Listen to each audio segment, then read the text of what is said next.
જય માતાજી મિત્રો, આજે આપણે વાત કરશું અમદાવાદના કરણ ડોક્ટર અને ભગવતી સાથે બનેલી પ્રેમની ઘટના।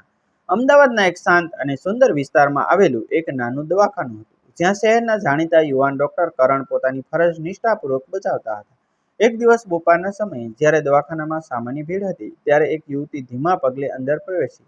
તેના ચહેરા પર તાવની થાકેલી અસર દેખાતી હતી, પરંતુ તેની સાદગી અને સુંદરતા એવી હતી કોઈ પણ વ્યક્તિ એક નજરમાં તેને ફરી જોવાનું મન કરે। તે યુવતીનું નામ ભગવતી હતું। ડોક્ટર કરણ દર્દીઓની તપાસ કરી રહ્યા હતા, પરંતુ જેમ જ તેમની નજર ભગવતી પર પડી, તેમનું મન અચાનક વર્ષો પાછળ દોડી ગયું।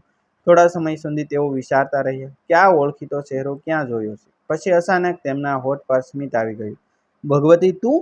કારણ કે આશ્ચર્યથી પૂછ્યું। ભગવતી પણ એક ક્ષણ માટે ચોંકી ગઈ અને પછી હળવું સ્મિત કરતા બોલી, કરણ, અરે તું અહીં ડોક્ટર બની ગયો? બંને થોડા ક્ષણો માટે એકબીજાને જોતા રહ્યા। બાળપણમાં તેઓ એક જ શાળામાં ભણ્યા હતા। પ્રાથમિક શિક્ષણ દરમિયાન બંને સારા મિત્રો હતા, પરંતુ સમય જતાં તેમના રસ્તા અલગ થઈ ગયા હતા। આજે વર્ષો પછી આ અચાનક મુલાકાત બંનેના હૃદયમાં જૂની યાદોને ફરી જીવંત કરી રહી હતી।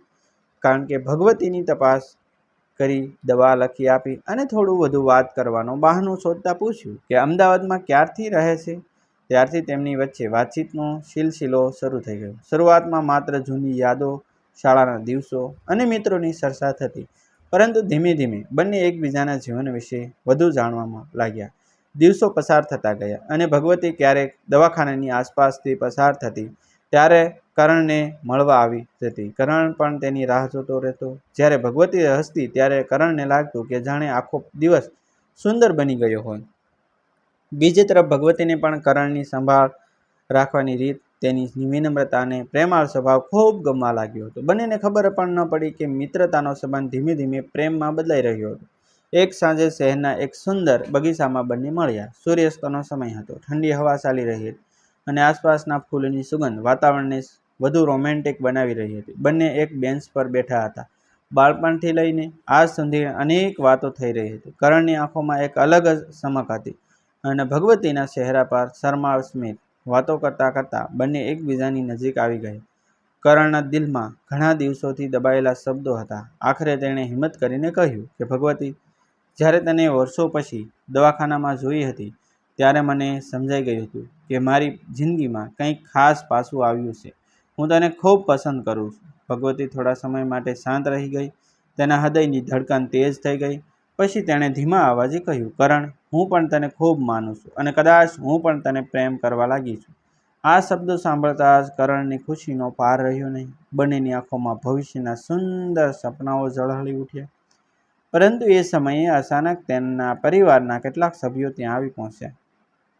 બંને એક ક્ષણ માટે ગભરાઈ ગયા। પરિવારજનોએ બંનેને સાથે જોયા અને તેમની વચ્ચે શું ચાલી રહ્યું છે તે સમજવામાં વધુ સમય લાગ્યો નહીં। શરૂઆતમાં થોડું આશ્ચર્ય થયું, પરંતુ જ્યારે બંને સચ્ચાઈથી પોતાના દિલની વાત કહી, ત્યારે પરિવારોને સમજાયું કે આ કોઈ ક્ષણિક આકર્ષણ નહોતું, પરંતુ વર્ષોની ઓળખાણ અને વિશ્વાસ પર ઉભેલો પ્રેમ હતો।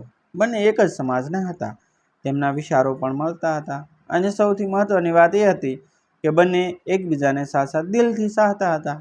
પરિવારો વચ્ચે ચર્ચા થઈ અને આખરે બંનેના સંબંધને સ્વીકાર મળી ગયું। કારણ અને ભગવતી માટે આ જીવનની સૌથી મોટી ખુશી હતી। થોડા મહિનાઓ પછી બંનેના લગ્ન ખૂબ જ ધામધૂમથી થયા।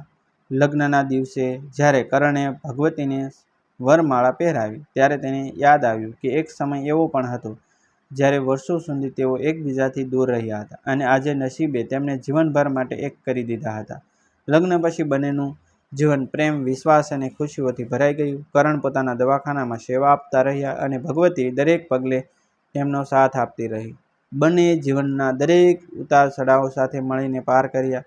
જ્યારે પણ તેમને સમય મળતો, તેઓ એ જ બગીચામાં ફરી જતા જ્યાં પ્રથમ વખત પોતાના પ્રેમનો એકરાર થયો હતો। ત્યાં બેસીને તેઓ જૂના દિવસોની યાદ કરતા અને ભગવાનનો આભાર માનતા કે એક સામાન્ય તાવના બહાને થયેલી મુલાકાતે તેમની આખી જિંદગી બદલી નાખી। લોકો ઘણીવાર કહેતા કે સાચો પ્રેમ ફિલ્મોમાં જ જોવા મળે છે, પરંતુ કરણ અને ભગવતીની કહાની સાંભળીને દરેકને વિશ્વાસ થઈ જતો કે ક્યારેક નસીબ એવી સુંદર રીતે બે દિલોને મળવે છે કે આખી જિંદગી એક મધુર પ્રેમ કથા બની જાય છે। બાળપણની મિત્રતા, વર્ષો પછીની અચાનક મુલાકાત, ધીમે ધીમે વધતો પ્રેમ, પરિવારની સંસ્કૃતિ અને પછી સુખી દાંપત્ય જીવન. આ બધું જાણે કોઈ સુંદર નવલકથાનું પાનું હોય તેમ લાગતું હતું. તેમની કહાની એ સાબિત કરતી હતી કે જ્યારે બે દિલો સાચા પ્રેમથી જોડાય છે ત્યારે સમય, અંતર અને સંજોગો પણ તેમને અલગ કરી શકતા નથી. પ્રેમની શરૂઆત ભલે એક સામાન્ય મુલાકાતથી થઈ હોય, પરંતુ તે પ્રેમ આખી જિંદગી માટે યાદગાર બની ગયો. અને આજે પણ તેમની કહાની સાંભળનાર દરેક વ્યક્તિના દિલમાં પ્રેમ અને વિશ્વાસની નવી આશા જગાવી દે છે.